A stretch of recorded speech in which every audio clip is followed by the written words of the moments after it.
Hi guys, Steve here again. Now, today I'm going to have a talk about, in the last few days I've been dealing with the different Hardwax oils that are on the market, and the one which satisfies me and what I am wanting from it. I'm tongue-tied. Must be that brain injury I did the other day. Never mind. Anyway, I've done a lot of analysis. I've watched a lot of videos myself, and saw lots of different people's opinions and saw what they've done on all sorts of channels. And this is what I've come up with, which I think works really, really well.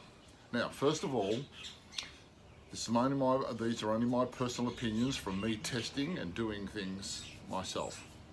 Personally, I'm not a big fan of Osmo. I've said that before, and you've all said that now. It's not going to go against Osmo at all, or any alliance to any Hardwax oils.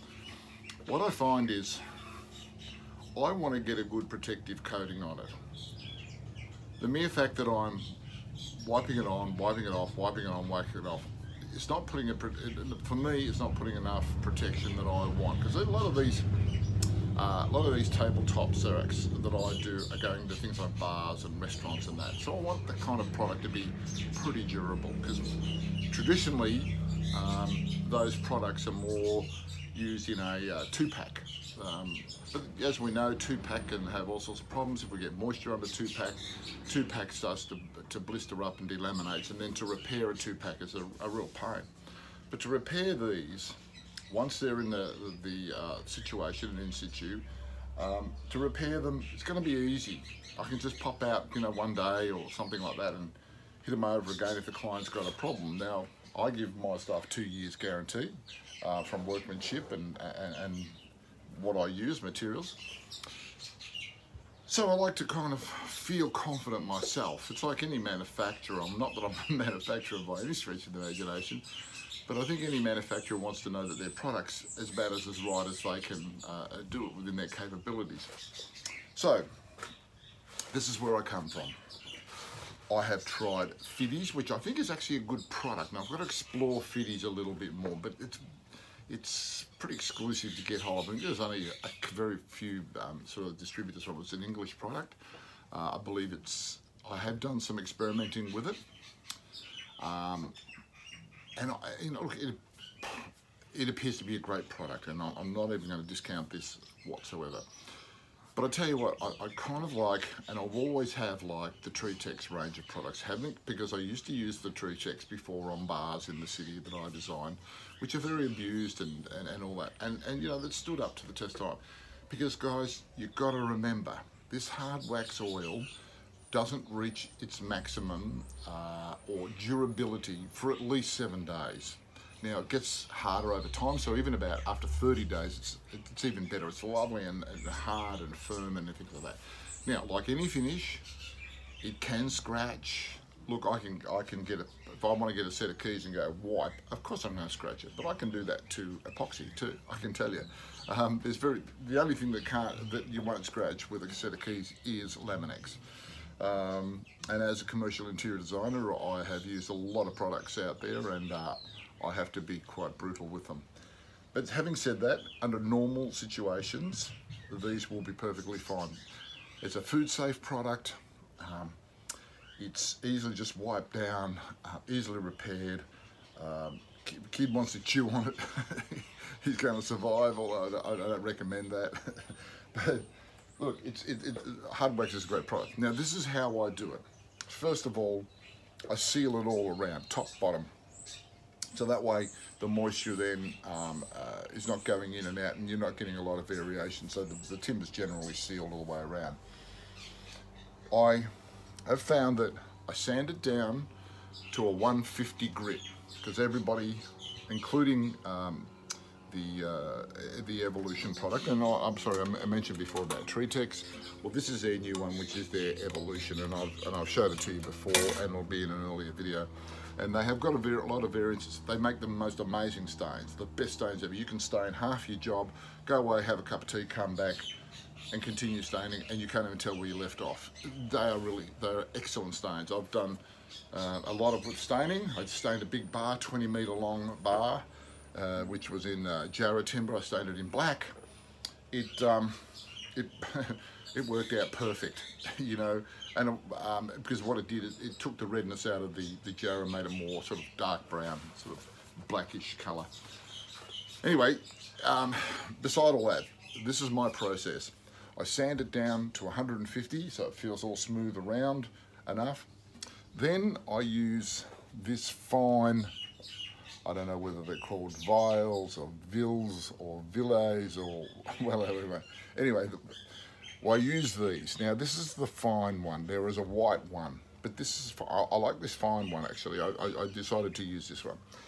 Now what I found the best way to do this is get some of your oil, tip it into a smaller bucket, and just drop this into the oil itself, the Hardwax oil, and just let it soak it all up like a blotting paper.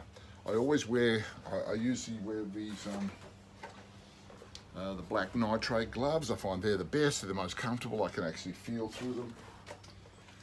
Then when you get this out, this is sopping, so you get it and you scrub it. And you scrub around the timber, because remember it's fine, so it's not going to scratch your timber. It's very fine. But by scrubbing it, and like really wet scrubbing it with the oil, it pushes the oil into the grain. And then finally, when you've done, you've got a good saturation around it, you then stroke it with the grain, like so, and then you wipe, and then you leave it go for a while, move on to the next one, leave it go for a little while, and I'm saying a little while, I don't know, I leave it for about 10 minutes, and quarter of an hour.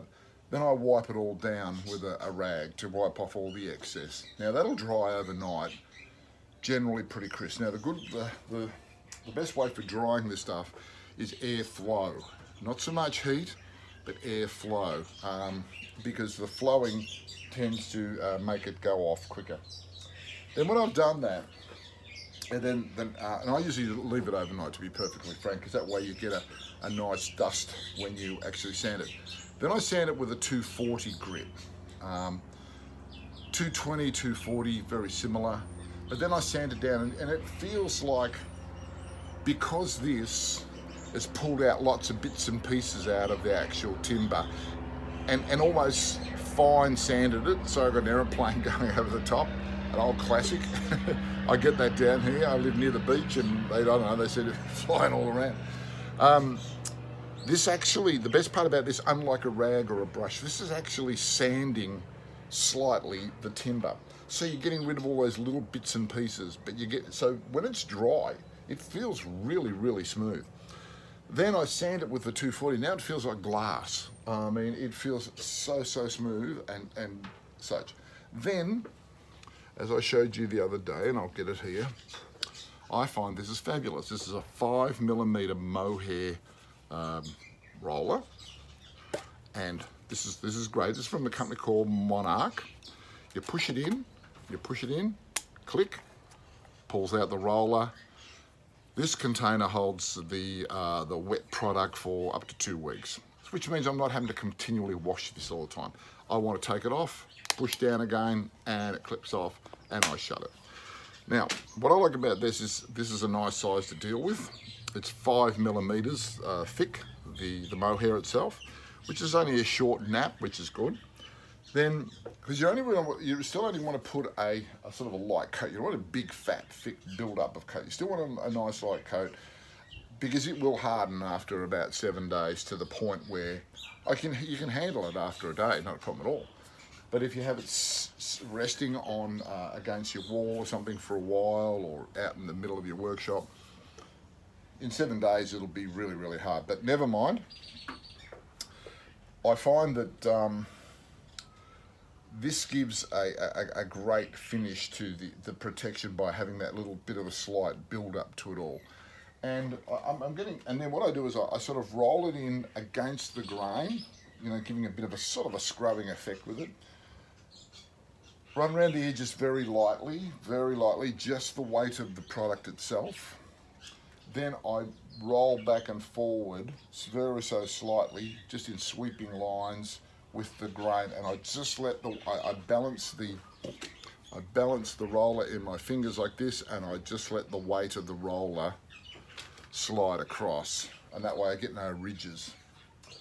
And I find that this is the best. This is now giving me 2 coats. They all recommend 2 coats only. I mean, you're putting 3 on, you're building up probably too much wax on it. They suggest 2 coats.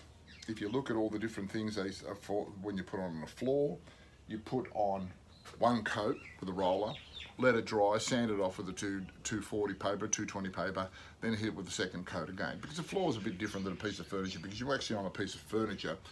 You want it to be nice and smooth to the touch, and it looks good. The floor, yeah, absolutely. Of course it's going to look good on the floor, but it's not as sensitive, I suppose, as a piece of furniture, because it's right in front of you.